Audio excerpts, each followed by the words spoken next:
અનોખો અંદાજ દેખાય છે. માનવીના હાથમાં હવે કુદરતનો મિજાજ દેખાય છે.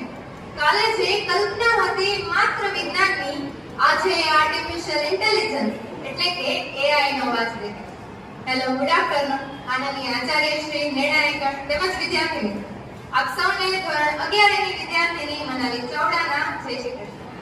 આજે હું એક એવા વિષય પર વક્તૃત્વ આપવા માટે ઊભી છું કે જે આપણા જીવનનો મહત્વપૂર્ણ ભાગ બની ગયો છે.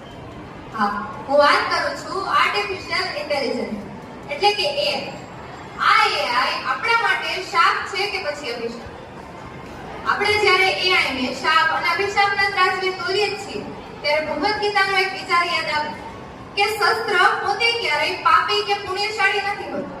તેનો ઉપયોગ કરવાની ચેતના નક્કી કરે છે કે તે ધર્મ સ્થાપશે કે પછી વિનાશ. આર્ટિફિશિયલ ઇન્ટેલિજન્સ એટલે કે કૃત્રિમ બુદ્ધિમત્તા. સરળ શબ્દોમાં